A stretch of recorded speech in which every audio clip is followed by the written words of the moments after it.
امیر جماعت اسلامی سراج الحق نے کہا کہ انتخابات میں تاخیر کی باتیں قوم کو منظور نہیں، انتخابات سے قبل انتخابی اصلاحات ضروری ہیں، جمہوری بالادستی انتخابی اصلاحات پر مذاکرات کیے جائیں، اسٹیبلشمنٹ کے سیاست سے دور رہنے کے اعلان کی روشنی میں میکینزم کی تیاری کی ضرورت ہے۔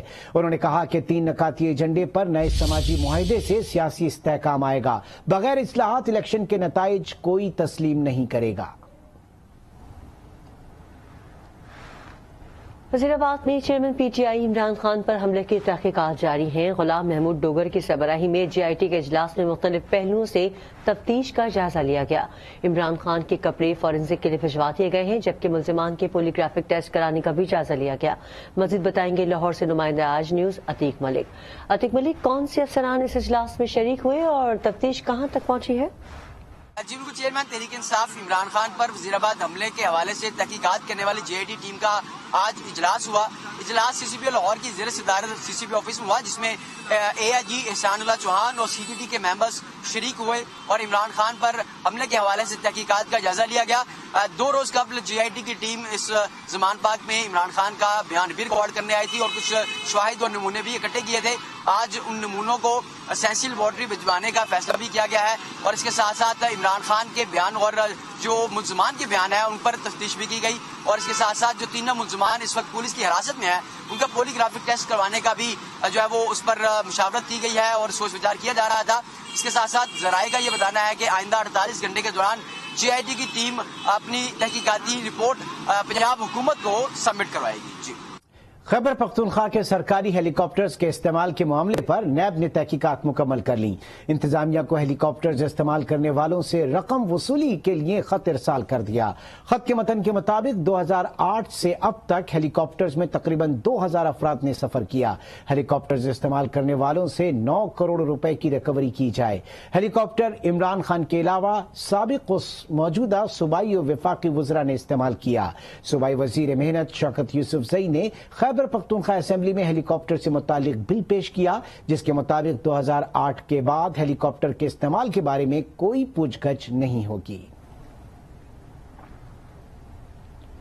چیئرمین تحریک انصاف عمران خان نے سائفر آڈیو لیک اسکینڈل میں ایف آئی اے کی طلبی کے خلاف لاہور ہائی کورٹ سے رجوع کر لیا۔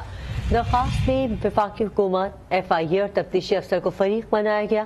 درخواست میں موقف اپنایا کہ عمران خان کو سیاسی انتقام کا نشانہ بنانے کے لیے بے بنیاد انکوائری میں طلب کیا گیا ہے۔ عدالت سے استدعا کی گئی ہے کہ سائفر آڈیو لیک اسکینڈل کی انکوائری کو غیر قانونی قرار دے کر کالعدم قرار دے۔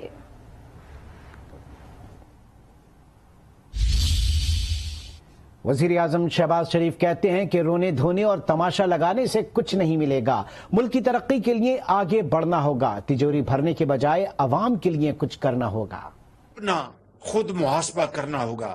تعمیر اور ترقی وہ عمل سے ہوتی ہے، مسلسل عمل سے، نعروں سے اور دھرنوں سے نہیں ہوتی اور خرابی سے نہیں ہوتی۔ جب تک کہ ملک کے اندر ہمارے ایک پولیٹیکل سٹیبلٹی نہیں آئے گی، ترقی آگے نہیں ہوگی۔ اس لیے نعرے نہ لگائیں اور عمل پہم عمل سے قوم کو ثابت کریں۔ یہاں پر ہم تجوریاں نہ بھریں بلکہ پاکستان کے عوام کو ان کا حق لوٹائیں۔ وہ کون سی وہ پاورفل لابیز تھی جنہوں نے یہ ڈیمز نہیں بننے دیے، جنہوں نے شمسی توانائی کی طرف ہم آگے نہیں بڑھ سکے، جو ہوا سے بجلی بنتی ہے اس طرف ہم آگے نہیں بڑھ سکے۔ یہ وہ کارٹلز جنہوں نے تباہی مچائی اور اپنی مٹھی میں پاکستان کی معیشت کو بند کر کے رکھا۔ وزیر اعظم شہباز شریف سے وزیر اعظم آزاد کشمیر سردار تنویر الیاس تنویر نے بھری محفل میں کشمیر کے لیے توانائی کے منصوبے کا اعلان نہ کرنے پر سوال کیا تو وزیر اعظم نے جواب دینے کے بجائے انہیں چپ کرا دیا۔ آزاد کشمیر کے لیے آپ سے بات کریں گے، پرائم صاحب بیٹھے ہیں، آپ بات کریں گے۔